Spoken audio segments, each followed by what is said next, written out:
Irmãos, irmãs, hoje nós entramos na quinta mensagem dessa série, Vidas de Contraste.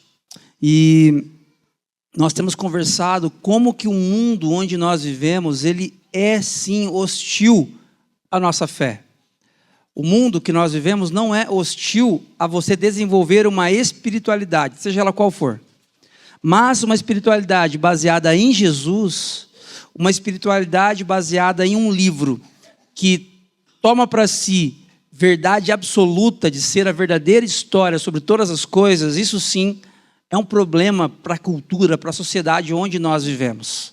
Por isso, o mundo onde você vive, o lugar onde você trabalha, as pessoas que caminham com a gente, que não têm a mesma fé que nós, baseada em Jesus, elas sim vão ter um problema com a narrativa bíblica, com o que a proposta da Bíblia apresenta. Por quê?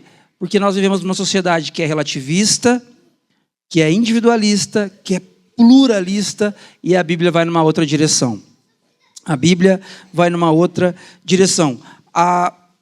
Você viver numa sociedade individualista significa que a sua opinião ela é importante, mas ela é mais importante do que qualquer coisa. A Bíblia, sim, considera a nossa individualidade, porém ela não nos convida para uma vida de individualismo. O individualismo ele vai defender de que, em última instância, quem você deve ouvir para todas as decisões da sua história é você mesmo. O relativismo vai dizer que nós precisamos respeitar a opinião uns dos outros e todas as opiniões são verdades. A sua interpretação a respeito de Deus é a sua verdade. A sua visão sobre mundo, sobre política, é a sua verdade. Eu tenho outra visão, por isso eu tenho a minha verdade. Isso é o relativismo. E o pluralismo é o que fomenta tudo isso, porque permite com que nós tenhamos visões plurais e está tudo bem. A Bíblia, em vez de ser individualista, ela nos convida a uma vida em comunidade. Nós encontramos sentido quando pertencemos a uma comunidade. A Bíblia, em vez de nos convidar a relativismos, nos convida a olhar para a verdade absoluta de que Deus é o Criador de todas as coisas, de que Jesus entrou na história, morreu por nós, ressuscitou 3 dias depois e o Espírito Santo foi derramado para nos dar vida, para nos capacitar a viver a vida do reino. Essas visões, irmãos e irmãs, elas são opostas entre si. Nós estamos conversando nessa série de mensagens sobre o livro de Daniel. O livro de Daniel é escrito num contexto onde o povo de Israel estava cativo na Babilônia. Hoje nós não vivemos numa Babilônia geográfica, mas sim, nós vivemos numa Babilônia cultural. Não se engane, os seus valores sobre casamento, os seus valores sobre criação de filhos, os seus valores sobre vida profissional, os seus valores sobre relacionamento um com o outro e com Deus não são os mesmos valores da sociedade. E nesse sentido, irmãos e irmãs, há uma pressão sutil para que eu e você nos adaptemos ao nosso tempo. Há uma pressão, às vezes é sutil, às vezes nem tanto, de que você se acomode às narrativas dominantes do nosso tempo. Especialmente essas, individualismo, relativismo e pluralismo. Agora, Charles Taylor, um estudioso do nosso tempo e de como nós desenvolvemos espiritualidade neste tempo, vai dizer: a religião sobrevive nesse novo quadro, nesse tempo onde nós vivemos. A religião que sobrevive é aquela que se ajusta à nova ordem moral e social. As formas públicas da fé são domesticadas pelas exigências da ordem secular. Ou seja, se você tem um desenvolvimento de espiritualidade no campo do privado, está tudo bem. Ninguém vai se importar e ninguém vai se intrometer no desenvolvimento da sua espiritualidade, desde que esteja no campo do privado. Porém, quando você exteriorizar de formas públicas a sua fé, a sua maneira de ver o mundo, a sua maneira de entender toda a sociedade, você vai precisar domesticar isso. a partir da ordem secular. Esse é o tempo que nós vivemos. De forma pública, você precisa se acomodar às narrativas culturais. Que narrativas? Individualismo, relativismo e pluralismo. Porém, a sabedoria bíblica nos desafia a não sermos domesticados por exigências culturais. Nesse sentido, o teólogo Michael Gorin nos chama a seguinte reflexão: a igreja é chamada a viver como um contraste à cultura, não como um reflexo dela. Isso requer discernimento e coragem para resistir às formas sutis de conformismo. Irmãos, irmãs, em vários aspectos nós nos acomodaremos à cultura e está tudo bem. Maneira de nos vestirmos, a maneira de nos comunicarmos, o fato de todos nós aqui termos um smartphone. Quem aqui não tem um smartphone? Quem aqui não usa o WhatsApp? É dificílimo. Talvez as crianças, talvez alguém que... Enfim, nós todos estamos inseridos nesse contexto. Isso também é acomodação cultural. Porém, existe uma acomodação cultural que tira de nós a nossa identidade enquanto igreja. Isso é perigoso. Isso é triste e doentio. Michael Gorin está dizendo que para que nós sejamos uma comunidade de contraste e não simplesmente um reflexo da cultura, nós precisamos de duas coisas, preste atenção nisso: discernimento e coragem. Se você tiver só discernimento e não tiver coragem, não funciona. A gente vai entender o que está acontecendo e não vai ter coragem de denunciar os ídolos da cultura. Se você tiver muita coragem, mas não tiver discernimento, também não funciona. Talvez você vai ser uma pessoa militante nas redes sociais, gritando ódio para todo mundo sobre quem você crê, em quem você não acredita, querendo criticar com muita coragem, mas com nenhum discernimento. Michael Gorin nos chama a uma reflexão extremamente importante. Se você quer desenvolver uma vida pertencer a um povo, a uma igreja e viver uma história em contraste à cultura, essa cultura, de novo, gente, sendo repetitivo, uma cultura que é individualista, que é relativista, que é egocêntrica, que é consumista. Se você quer construir uma história, uma família em contraste a essa cultura, você precisa de discernimento e coragem. Nessa manhã, nós precisamos pedir para Deus, discernimento. A palavra de Deus diz que se você pede por sabedoria, Deus liberalmente Ele dá para você, Ele derrama sobre você sabedoria se você pedir. Sabedoria é um dom de Deus. E nós precisamos pedir por coragem também, para que nós possamos equilibrar isso da melhor forma possível. E assim, irmãos e irmãs, resistir às formas sutis de conformismo.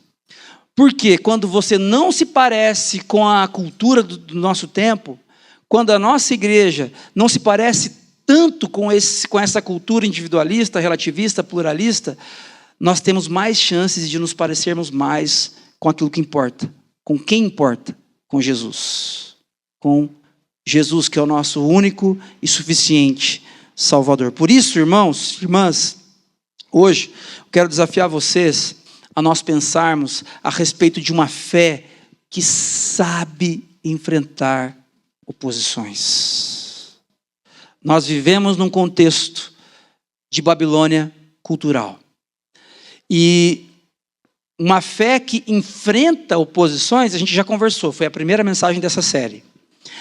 Mas hoje nós vamos conversar, à luz do livro de Daniel, sobre uma fé que sabe enfrentar oposições. Porque enfrentar oposições, todos nós aqui enfrentamos. Não tem uma pessoa aqui nesta manhã que não enfrenta oposições. Todos nós enfrentamos. A questão é, saber enfrentar oposições é uma questão completamente diferente. E esse saber enfrentar oposições é um milagre que Deus efetua, que Deus desenvolve em mim e em você, para que nós possamos viver em diferentes contextos de Babilônias culturais, para a glória dele e para o bem dos outros. Eu quero convidar você a olhar comigo para o livro de Daniel, no capítulo 6. Nós conversamos até agora do capítulo 1 até o capítulo 4. Nós vamos pular o capítulo 5 e hoje, no capítulo 6, nós vamos conversar sobre uma história que as nossas crianças sabem muito bem. Uma criança, quando ela frequenta uma escola bíblica infantil, um kids, ela aprende algumas histórias primeiro, assim, talvez a história de Davi matando Golias, e a segunda talvez seja a de Daniel na cova dos leões. É uma história que é muito contada. E a gente vai conversar sobre essa história hoje. Livro de Daniel, a partir do capítulo 6. Eu quero que você preste atenção aqui comigo. Versículo 1 e 2, primeiro. E aqui na Nova Versão Internacional, se você quiser conferir na sua Bíblia em outra versão, de sua preferência, fique à vontade. A palavra de Deus diz assim: Dario achou por bem nomear 120 sátrapas para governar todo o reino e designou 3 supervisores sobre eles, um dos quais era Daniel. Os sátrapas tinham que prestar contas a eles para que o rei não sofresse nenhuma perda. Olha só, gente, Dario achou por bem nomear. Quem é Dario? Dario é o rei do império que não é mais agora o Império Babilônico. Se você conferir na Bíblia, depois na sua casa, no livro de Jeremias, você vai perceber que o Império Babilônico ele dura aproximadamente 70 anos. Aqui, o Império Babilônico já acabou e ele já foi dominado por um outro povo que neste momento da história é mais forte, que na verdade é uma junção de 2 povos, o Império Persa e o Império Medo. Eles se juntam para subjugar o Império Babilônico. Então, Dario, ele é o rei do Império Medo-Persa, em aproximadamente 539 antes de Cristo. Uma informação importante que você precisamos entender aqui, que Daniel aqui não é um jovenzinho mais. Daniel chega na Babilônia com aproximadamente 17 anos. Ele era um jovem. Naquele momento ali onde ele se recusa a comer as iguarias do rei, nos primeiros capítulos, ele é um jovenzinho de aproximadamente 17 anos. Aqui Daniel já passou toda a sua vida no contexto de exílio. Daniel aqui tem aproximadamente 83 anos. 83 anos de idade. Eu não sei se você já tinha se tocado, mas quando eu penso na história de Daniel sendo jogado na cova dos leões, eu ainda penso num jovenzinho sendo jogado. Não, Daniel tinha 83 anos aproximadamente, seguramente mais do que 80 anos. Nesse contexto aqui, Dario acha por bem nomear 120 sátrapas para governar todo o reino e designou 3 supervisores sobre eles, um dos quais era Daniel, com essa idade. Os sátrapas tinham que prestar contas a eles para que o rei não sofresse nenhuma perda. O texto continua. Ora, Daniel se destacou tanto entre os supervisores e os sátrapas por suas grandes qualidades que o rei planejava estabelecê-lo sobre todo o reino. Diante disso, os supervisores e os sátrapas procuraram motivos para acusar Daniel em sua administração governamental, mas nada conseguiram. Não puderam achar nele falta alguma, pois ele era fiel, não era negligente nem corrupto. Preste atenção nisso.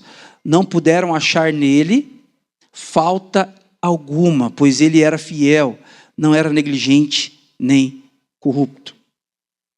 Finalmente, estes homens disseram: jamais encontraremos algum motivo para acusar esse Daniel, a menos que seja algo relacionado com a lei do Deus dele. Assim, os supervisores e os sátrapas de comum acordo foram falar com o rei. Ó rei Dario, vive para sempre. Todos os supervisores reais, os prefeitos, os sátrapas, os conselheiros e os governadores concordaram em que o rei deve emitir um decreto e impor uma proibição, segundo a qual todo aquele que orar a qualquer deus ou a qualquer homem nos próximos 30 dias, exceto a ti, ó rei, seja atirado na cova dos leões. Agora, ó rei, emite o decreto e assina-o, para que não seja alterado, conforme a lei dos medos e dos persas, que não pode ser revogada. Assim, o rei Dario assinou o decreto. Gente, esse contexto aqui, inicial, introdutório, nos apresenta um um cenário onde Daniel, por se destacar, por ser excelente naquilo que ele fazia, ele passa a ser perseguido por seus concorrentes ali, por outros supervisores, pelos sátrapas do império, nesse contexto medo-persa. Eles, como vocês perceberam, eles começam a fazer um complô contra Daniel. Contra Daniel. Num período de 30 dias, ninguém poderia adorar a Deus nenhum e não poderia se prostrar diante de ninguém, a não ser diante do próprio rei Dario. E Dario topa esse desafio feito por esses supervisores. Esse é um contexto, irmãos e irmãs, que nós vivemos constantemente. Constantemente. Você desenvolve a sua fé baseada em Jesus, em uma sociedade que não é cristã. Os antropólogos cristãos classificam o momento em que nós vivemos como um período pós-cristão. Pós-cristão. A cristandade não está mais no centro da sociedade. Talvez o nosso tempo se pareça mais com o primeiro século, onde a igreja existia, o povo de Deus estava em missão, mas de forma periférica, não estava mais no centro da sociedade. Aliás, ainda não estava no centro da sociedade. Depois, no século IV, com a conexão da igreja, do povo de Deus, dos discípulos de Jesus com a igreja, com o Estado, se forma ali o que hoje nós temos como a igreja católica a partir do século IV, e dali em diante a igreja da periferia vai para o centro. E nós herdamos muito dessa cultura, nós acostumamos com isso. Nós nos acostumamos a conversar com pessoas que não são cristãs e usarmos jargões cristãos partindo do pressuposto que essas pessoas nos entendem completamente. Hoje, 2025, nós vivemos num outro momento. Num momento onde a excelência, no momento onde os seus valores cristãos, eles com certeza gerarão algum tipo de perseguição a seu respeito. Talvez não direta, talvez indireta. Nesse sentido, eu quero destacar algumas coisas a respeito dessa fé que sabe enfrentar oposições. Primeiro, uma fé que sabe enfrentar oposições, ela produz perseverança em suas práticas. Uma fé que sabe enfrentar oposições, dias difíceis, ela produz em mim, em você, perseverança nos dias difíceis, para que nós mantenhamos as nossas práticas baseadas em Jesus. Olha o que acontece com Daniel. Quando Daniel soube que o decreto tinha sido publicado, olha o que ele fez, gente. Foi para casa, para o seu quarto, no andar de cima, cujas janelas davam para Jerusalém, e ali fez o que costumava fazer. 3 vezes por dia, ele se ajoelhava e orava, agradecendo ao seu Deus. Irmãos e irmãs, é um contexto de perseguição. É um contexto de perseguição e Daniel conhece muito bem o império onde ele está inserido, onde ele serviu sua vida toda. Ele sabe o que Nabucodonosor fazia e ele sabe o que Dario faz com as pessoas que se levantam contra as ordens do rei. Daniel sabe disso perfeitamente, porém, num contexto de oposição, a fé de Daniel produz nele perseverança para que ele mantenha as suas práticas. Que práticas? Daniel, ele sobe num lugar específico da sua casa, ele abre as janelas que davam para Jerusalém, eles oravam voltados para Jerusalém, geograficamente falando mesmo, e ali ele fez, e aí o narrador conta para a gente uma informação que é maravilhosa. Ele fez o que costumava fazer. Nos dias de festa, ele fazia isso. Nos dias de casamento, de aniversário de um amigo, ele fazia isso. Nos dias de celebração, quando ele foi honrado para ser um grande supervisor do rei Nabucodonosor, nos primeiros capítulos, ele fazia isso. E num dia difícil, onde ele sabe que vai ser perseguido, ele faz a mesma coisa. Sabe o que é isso, irmãos? Isso é uma fé que Deus gera em mim e em você, que sabe enfrentar oposições e é capaz de produzir em mim e em você perseverança nas práticas. Perseverança nas práticas. Isso, a gente olha na vida de Daniel e parece que a gente pensa assim, mas Daniel é um personagem bíblico, né? É diferente, ele conseguia, mas eu não vou conseguir fazer isso. A Bíblia conta para nós que Daniel, ele era pecador, exatamente como nós. Simples, falho, limitado, como todos nós aqui nessa manhã somos. E o texto bíblico e o Espírito Santo nessa manhã quer me conduzir, quer conduzir você a desenvolver uma fé que sabe enfrentar oposições, porque as oposições não é se elas virão, a questão é quando elas virão. Nós sempre enfrentaremos oposições, às vezes no ambiente de trabalho, às vezes oposições a respeito da sua integridade em crises com você mesmo, diante do espelho. Será que eu faço isso? Será que eu cedo aqui nessa área? Será que eu dou esse passo e talvez eu negocie um pouquinho aqui dos meus princípios? Será que eu faço? Será que eu deixo de fazer? Esse pensamento é um pensamento dificílimo. E essas oposições só podem ser enfrentadas por uma fé perseverante nas práticas que nos conectam a Deus. Nesse sentido, irmãos, Timothy Keller, ele vai dizer o seguinte: a fé que sobrevive à pressão cultural é cultivada em práticas diárias, silenciosas, aparentemente pequenas, mas profundamente formativas.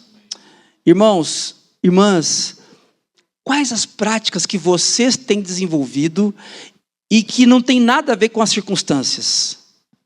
Porque frequentar uma comunidade cristã, quando tudo vai bem, quando as coisas estão indo muito bem, muitas vezes isso, agora eu vou para a igreja, vou fazer parte, vou até ajudar em determinada área, tal, eu vou fazer parte desse movimento porque, até que enfim minha vida está em ordem, eu vou conseguir fazer parte de uma igreja.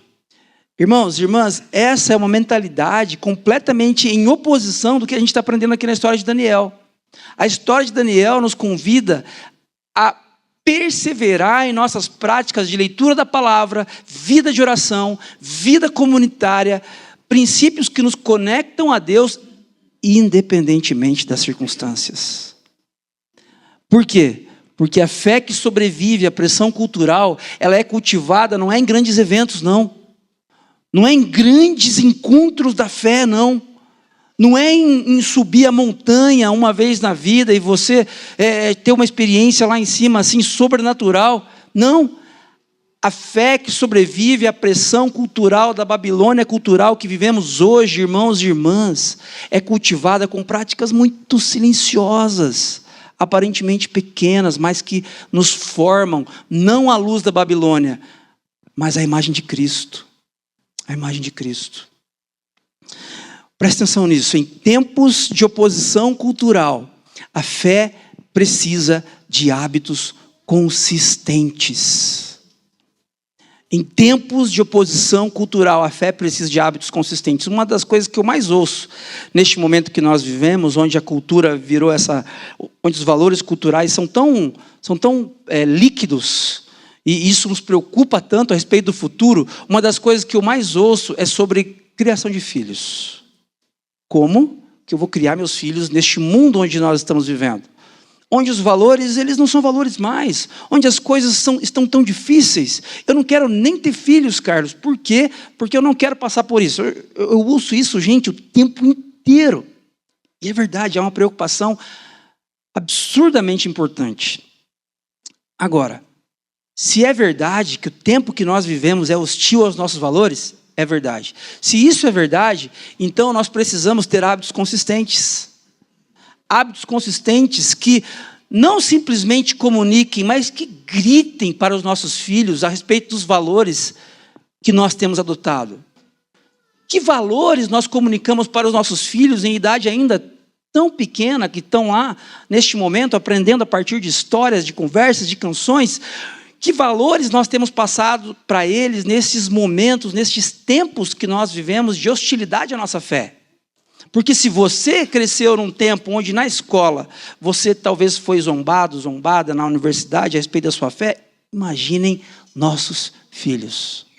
Que mundo eles encontrarão daqui a 10, 15, 20 anos? Nós não sabemos, irmãos.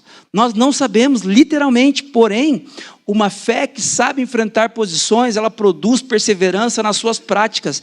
Eu e você, pai, mãe, referências, adultos, discípulos, discípulas de Jesus, aqui nessa manhã, nós precisamos, em tempos de oposição cultural, desenvolver hábitos consistentes. Leitura da palavra, oração, vida comunitária. Leitura da palavra, oração, vida comunitária. É claro que existem inúmeros outros hábitos da fé, mas esses 3 são os pilares que nós podemos olhar para eles com muito carinho e entender que, sim, nós vivemos num ambiente difícil que requer de nós decisões, hábitos consistentes. Ok? Eu pergunto para vocês, a sua vida de oração, ela é baseada em princípios ou ela é reativa? Seja honesto consigo mesmo, não precisa gesticular nem assim, nem assim. Fique em paz. É uma pergunta para você responder aí no seu coração, na sua mente, para gerar reflexão e gerar vida. A sua vida de oração, ela é desenvolvida a partir da perspectiva da reação. Notícia ruim, meu Deus, vamos orar. Pelo amor de Deus. Até vou ajoelhar aqui, porque essa oração... Ou a sua vida de oração ela é baseada em princípios, como a vida de Daniel. Costumava fazer 3 vezes ao dia. Costumava fazer. Gente, Daniel tem 83 anos aqui nesse texto. Para o narrador contar aqui que ele costumava fazer isso, talvez ele orou assim a vida inteira. Talvez se você perguntasse para Daniel, quando que você começou a orar assim, 3 vezes ao dia? Talvez Daniel não soubesse responder. Por ser uma prática que se confundia com quem de fato ele era. A sua vida de oração, irmão, irmã, é constante ou é apenas reativa? Como sua rotina revela a sua confiança em Deus, mesmo quando isso custa algo? Porque aqui para Daniel estava prestes a custar a própria vida de Daniel. E Daniel mantém a constância das suas práticas, porque a fé que Deus vem desenvolvendo em seu coração produz perseverança em Daniel. Uma segunda coisa, irmãos e irmãs, que eu gostaria de destacar, é que uma fé que sabe enfrentar oposições produz em nós confiança na justiça de Deus. Isso aqui é maravilhoso de ler, mas é terrível de viver. É dificílimo viver isso aqui. Mesmo quando o sistema estiver contra você, mesmo quando todas as coisas parecerem contrárias a você. Olha o que o texto diz para a gente, a partir do verso 11. Então, aqueles homens foram investigar e encontraram Daniel orando, pedindo ajuda a Deus. Que maravilhoso. Em seguida, foram logo falar com o rei acerca do decreto real. Tu não publicaste um decreto, segundo o qual, nestes 30 dias, todo aquele que orar a qualquer Deus ou a qualquer homem, exceto a ti, ó rei, será lançado na cova dos leões? O rei respondeu, o decreto está em vigor, conforme a lei dos medos e dos persas, que não pode ser revogada. Então disseram ao rei, Daniel, um dos exilados de Judá não te dá ouvidos, ó rei, nem ao decreto que assinaste. Ele continua orando 3 vezes ao dia. Quando o rei ouviu isso, ficou muito contrariado e decidiu salvar Daniel. Até o pôr do sol, fez o possível para livrá-lo. Contudo, os homens lhe disseram, lembra-te, ó rei, de que segundo a lei dos medos e dos persas, nenhum decreto ou edito do rei pode ser modificado. Então o rei deu ordens e eles trouxeram Daniel e jogaram na cova dos leões. O rei, porém, disse a Daniel que o seu Deus, a quem você serve continuamente, o livre. Olha só, gente, essa é uma perspectiva aqui do rei Dario. Ele está olhando para a situação. Ele está contrariado porque ele tinha um carinho, um bom sentimento na direção de Daniel. Porém, Daniel descumpriu o seu decreto, o decreto que foi assinado, pela lei dos medos e dos persas, nenhum decreto do rei pode ser revogado. Então o rei Dario ficou no que a gente chamaria numa sinuca de bico. Ele não sabe muito bem o que fazer. Então ele diz que o seu Deus, a quem você serve continuamente, o livre. Olha só, taparam a cova com uma pedra, e o rei a selou com o seu anel e com os anéis dos seus nobres, para que a decisão sobre Daniel não se modificasse. Aqui, irmãos e irmãs, sabe quando deu tudo ruim? Sabe quando as coisas estão acontecendo de forma negativa, você não está feliz com os acontecimentos, mas você fala assim, não, mas eu ainda tenho isso aqui talvez dê certo, aí isso aqui também dá errado. Aí você fala, não, mas pelo menos eu tenho isso. Aí você se agarra a isso aqui também dá errado. E as coisas vão indo de mal a pior. Isso que está acontecendo aqui, esse desfecho do verso 17, que o narrador nos conta, é essa ideia. Taparam a cova com uma pedra. Daniel está lá dentro com os leões. O rei selou com seu anel e com os anéis dos nobres, para que a decisão sobre Daniel não se modificasse. Irmãos, quando tudo dá errado, na minha e na sua vida, quando as nossas saídas elas já falharam, quando as nossas expectativas já se frustraram, quando tudo dá errado,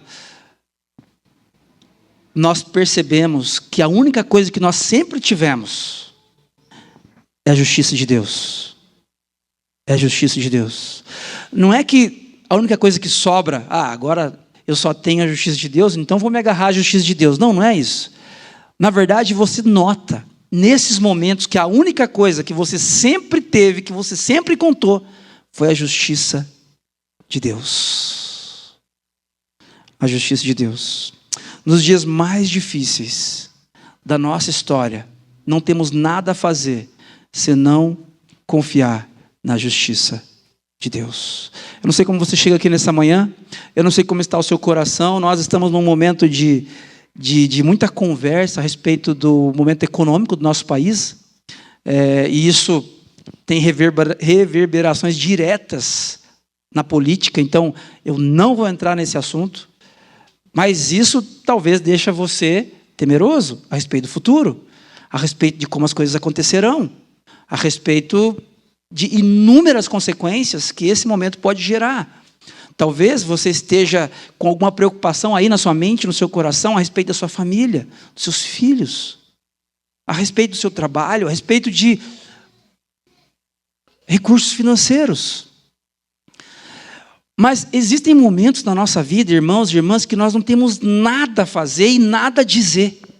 Se você olhar aí na sua Bíblia, dos versículos 11 a 17, que é quando as coisas para Daniel começam a azedar, a partir da nossa perspectiva, dos versículos 11 a 17, não há uma palavra ou uma ação de Daniel. Daniel não fala nada, Daniel não faz nenhum gesto, Daniel não faz uma cara e nem uma boca. Por quê? Porque nos dias mais difíceis da história, não temos nada a fazer, senão confiar na justiça de Deus. Irmãos e irmãs, nós somos muito apressados em querer resolver as coisas que a gente já não conseguiu resolver. As coisas que a gente enfiou os pés pelas mãos, deu tudo errado. Aí quando dá tudo errado, a gente, não, agora eu vou resolver. Mas quando as coisas estão indo de mal a pior, quando nós somos jogados em situações difíceis, e especialmente quando a nossa fé ela está envolvida em um ambiente que é hostil aos valores do reino de Deus, nós precisamos entender que não é pelo que nós fazemos, não é pelo que nós falamos, é pela justiça de Deus. Às vezes eu fico surpreso, assim, perplexo, e como às vezes parece que um assunto específico, seja de política, seja de economia, seja de teologia, seja sobre igreja, algumas pessoas elas têm a convicção ou a expectativa de que se elas postarem um texto no Instagram, vai ser um absurdo assim, a repercussão daquela informação. Porque as pessoas que discordam de mim talvez elas agora passem a acreditar no que eu acredito, ou pelo menos elas vão ficar com raiva, porque o que eu estou postando é verdade. E isso, gente, revela tanta imaturidade nossa, tanta imaturidade. E quando a gente olha para Daniel, num dia extremamente difícil da história dele, Daniel, ele tem uma fé que sabe enfrentar oposições. Uma fé que se desenvolveu no enfrentamento de oposições. E sabendo enfrentar oposições, a fé de Daniel é uma fé que sabe que precisa confiar na justiça de Deus. Os dias estão difíceis para você? Faça o que você tem que fazer. O que você tem que fazer? Acordar cedo, trabalhar, cuidar da sua casa, cuide do seu cônjuge, cuide dos seus filhos, cuide dos seus pais. E vá dormir, vá descansar, vá viver a sua vida de forma a abençoar as pessoas que estão ao seu redor e demonstre a partir das suas atitudes, das suas palavras, que você confia plenamente em Deus. Esse momento que nós vivemos na nossa história, ele tem revelado uma série de coisas com relação à política e à economia. Mas uma das coisas que esse momento tem revelado é que a nossa expectativa, irmãos, a nossa confiança, ela está 80% em Deus, 60% em Deus, mas tem uma porcentagem gigante em pessoas. Em pessoas, e isso tem nos deixado tão abalados que expressa o quanto a nossa confiança, infelizmente, está alicerçada em pessoas.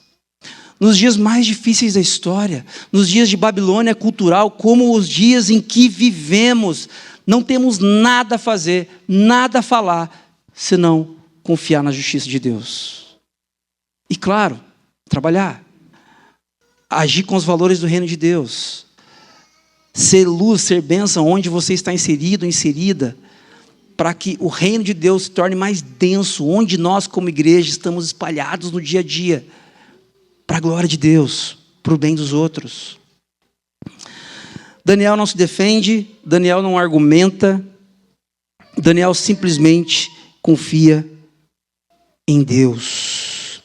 E por último, irmãos, uma fé que sabe enfrentar oposições é uma fé que exalta a Deus com a sua vida e influência. Uma fé que ensina você a exaltar a Deus com sua vida e com a sua influência. Olha o que o texto diz para a gente a partir do verso 18. Tendo voltado ao palácio, o rei passou a noite sem comer e não aceitou nenhum divertimento na sua presença. Além disso, não conseguiu dormir.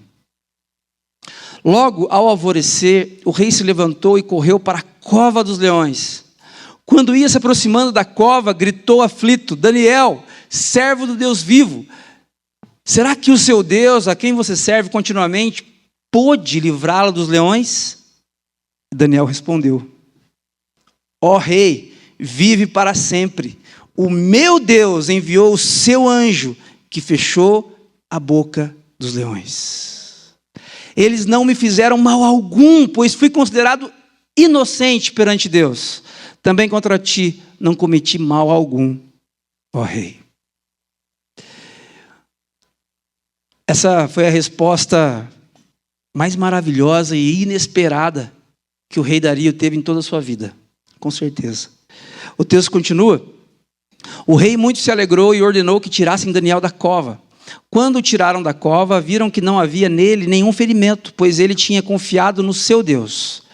Então, por ordem do rei, os homens que tinham acusado Daniel foram atirados na cova dos leões, com as suas mulheres e com os seus filhos.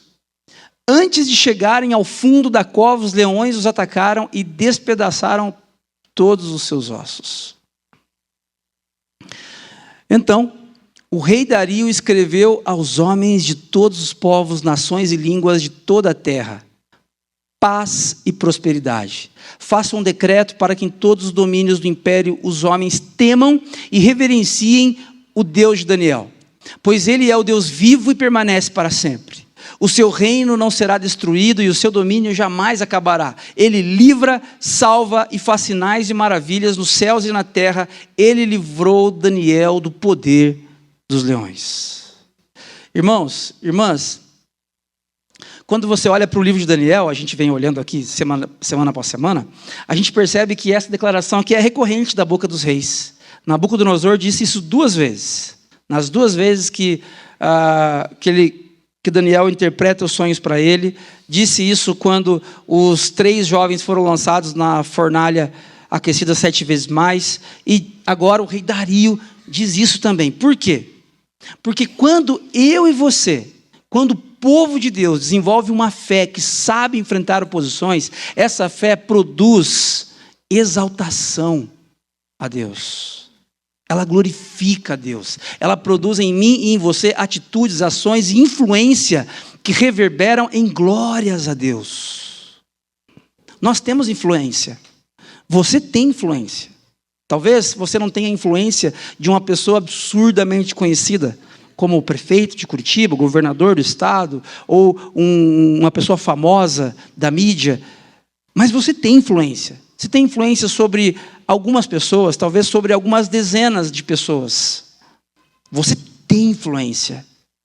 Eu quero desafiar você a pensar em como você tem usado a sua influência. A sua influência, ela pode reverberar em glórias a Deus, mesmo nos dias difíceis. Mesmo nos momentos mais críticos da sua história. Daniel transforma a aprovação em proclamação. Sua fidelidade inspira transformação até mesmo em um rei pagão. Imagina o contexto onde você está inserido, no seu ambiente de trabalho, as pessoas que cercam você, seus amigos que se dizem ateus, agnósticos, desigrejados, que todo pastor é ladrão, toda igreja é lugar de gente ignorante. Sabe essa conversa? Você já ouviu, você ouve frequentemente esse tipo de conversa. Essas pessoas, elas de fato não acreditam em Deus. Mas você, serva do Deus Altíssimo, quando a sua fé é uma fé que sabe enfrentar oposições, uma fé que exalta, que dedica glórias a Deus, você faz com que essas pessoas, ainda que não creiam em Deus, possam ser transformadas, possam ser tocadas por algo que a razão não ensina, que a ciência não comprova. Algo que aponte para Deus, para o Senhor, Rei dos Reis, Senhor dos Senhores. Talvez você gostaria, assim como eu, de gerar influências nos seus vizinhos, nos seus amigos, familiares, a partir de um livro que você publique, a partir de uma palestra que você dê. Você lindo, maravilhoso, maravilhosa, bem arrumado, palestrando para 5.000 pessoas e influenciando positivamente. Talvez é isso que você deseje. Mas esse texto aqui está nos lembrando de que diferença na vida de outras pessoas, na vida de pessoas que não creem em Deus, para que passem a crer, talvez isso se dê no dia mais difícil da sua história. No dia onde que você nunca desejou viver.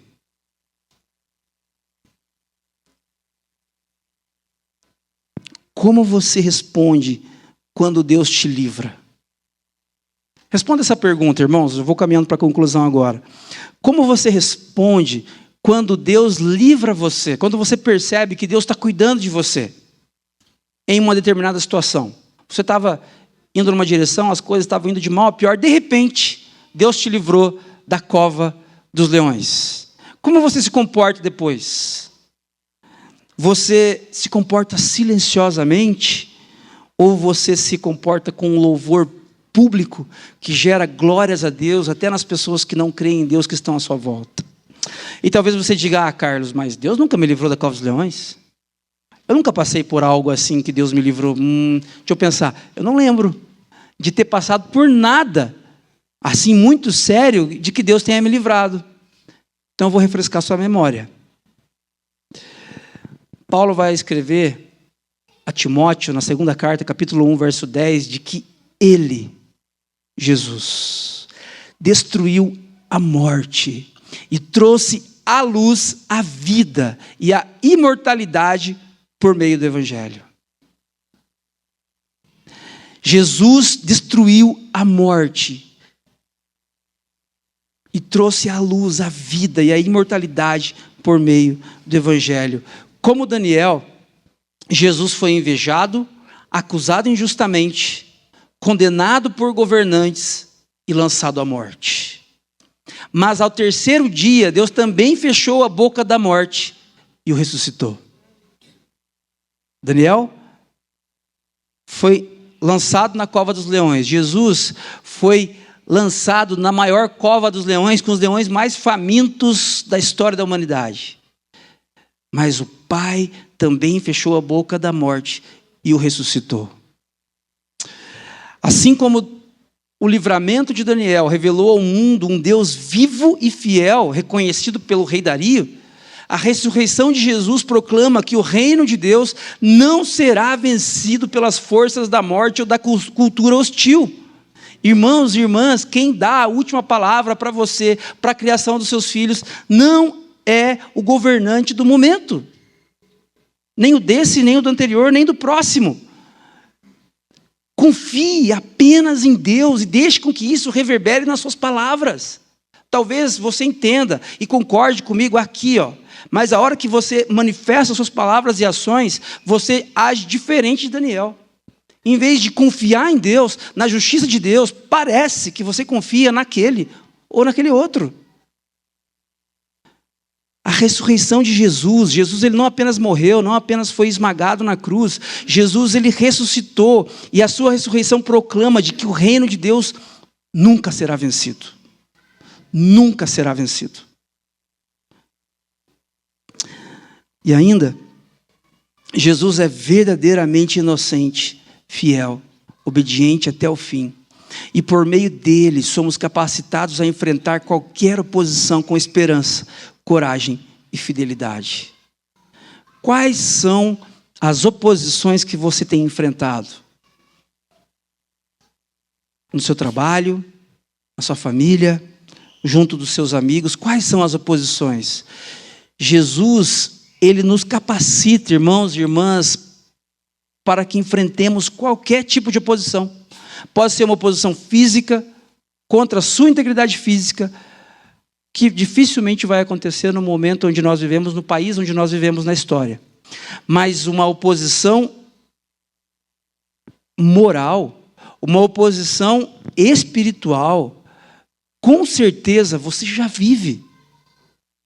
E Jesus, ele nos capacita para que enfrentemos isso com esperança, coragem e fidelidade. O que a gente pode levar para casa, diante do que a gente conversou nessa manhã? Eu quero desafiar você a pensar comigo em algumas coisas para você refletir hoje e durante a semana. Primeiro, viver em contraste com a cultura requer uma fé que persevera nos hábitos espirituais. Oração, leitura da palavra, convívio comunitário. Irmãos, eu tenho 3 filhos. O Isaac tem 9 anos, o Gael tem 4, a Joana tem quase 2. Todo santo dia eu tenho que dizer para o Isaac: vai escovar o dente. Vai escovar o dente, rapaz. Já escovou o dente? Não, vai escovar o dente. Ele está na casa dos avós agora, no interior. Aí eu ligo para ele, converso um pouquinho, e aí, filhão, escovou o dente hoje? Ele fala: não. É uma criança. É uma criança. E ele às vezes ele me surpreende: escovei, pai. Mas é uma criança, e as crianças precisam ser lembradas das mesmas coisas o tempo todo, até que um dia isso se estabilize. Hábitos espirituais é a mesma coisa, irmãos. Às vezes nós agimos como crianças espirituais. Você ora, você lê a Bíblia, você entende que o convívio comunitário é inegociável? Sim. Você pratica isso? Não. Você lê a Bíblia? Não. Você tem momento de oração assim na sua casa, comunitariamente? Não. Você frequenta uma comunidade cristã? Esporadicamente. Eu quero desafiar você Não tenha dúvida, você vive em uma cultura hostil à sua fé. Diante disso, desenvolva uma fé que persevera nos hábitos espirituais, não com perfeição. Nós somos imperfeitos, somos pecadores, somos falhos, mas persevere nesses hábitos, irmãos. Oração, leitura da palavra e convívio comunitário. Se você está nos visitando aqui nessa manhã e pertence a uma outra comunidade, volte à sua igreja semana que vem e seja uma bênção lá. Mas não deixe de frequentar uma comunidade cristã, porque é comunitariamente que o Espírito Santo é derramado e nos capacita a viver a vida que sozinhos nós não conseguimos viver. Ainda, viver em contraste com a cultura requer uma fé que confia na justiça de Deus em meio à oposição e dificuldades. Tenha uma fé que confia na justiça de Deus quando as coisas vão de mal a pior na sua vida. É fácil? É claro que não. É dificílimo, mas a igreja está aqui para ajudar você. Você não está sozinho. Você não está sozinha. Quando as coisas vão de mal a pior, nós nos juntamos como povo de Deus e nós desenvolvemos uma fé que confia em primeira e em última instância no forte braço do Senhor. Viver em contraste com a cultura requer uma fé que proclama a vida de Jesus com coragem e humildade. Coragem e humildade. Nos dias difíceis, nos lugares onde você está inserido, assim como Daniel, deixe com que sua vida reverbere positivamente na vida de outras pessoas, para que pessoas, assim como o rei Dario, que não confiavam, que não acreditavam em Deus, passem a reconhecer que somente há um Deus que governa toda a história. E por último, por favor, preste atenção nisso. Não somos convidados a vencer as oposições. Quem convida você a vencer as oposições é a teologia coach. São os coaches, os treinadores e por aí vai. Esses caras convidam você para vencer as oposições. A Bíblia não convida você a vencer as oposições, mas a termos um relacionamento com Deus debaixo dos leves ritmos da graça em todas as estações da vida. Você não precisa vencer as oposições. Jesus venceu por você. Jesus venceu todos os leões por você. Você não precisa vencer as oposições. Você precisa desenvolver uma fé que sabe enfrentar as oposições. E Deus de graça, o Deus de graça vai cuidar, vai sarar, vai nos sustentar em todas as estações da vida. Vamos orar? Deus de graça, obrigado. Obrigado por essa história maravilhosa, pela vida do profeta Daniel. Obrigado, Senhor, porque mesmo em ambientes hostis à nossa fé, o Senhor nos chama, o Senhor nos capacita a partir do seu Espírito, a que tenhamos sabedoria para enfrentar as oposições. Ajuda-nos nesse sentido, Pai. Deus, nós somos tão falhos, nós temos tanta dificuldade de confiar de que o Senhor continua no controle de todas as coisas. Deus, nós somos ansiosos demais para confiar no Senhor plenamente. Ajuda-nos na nossa falta de fé, Pai. Nessa manhã, Espírito Santo de Deus, vem sobre nós e nos capacita. Nos capacita, Deus, com a força que nós não temos. Por favor, Pai, para que nossas vidas, Deus, testemunhem, apesar das nossas imperfeições, a respeito da sua grandeza, do seu poder e da sua graça. Faz isso, Pai. E meus irmãos e irmãs que estão aqui nessa manhã, Deus, que estão aflitos porque precisam vencer as oposições, por favor, Deus, lembra meus irmãos e irmãs nesta manhã de que o Senhor já venceu todas elas. que o nosso compromisso é de viver debaixo dos leves ritmos da sua graça, em todas as estações da vida. Faz isso, Pai, em nome e por amor de Jesus. Amém.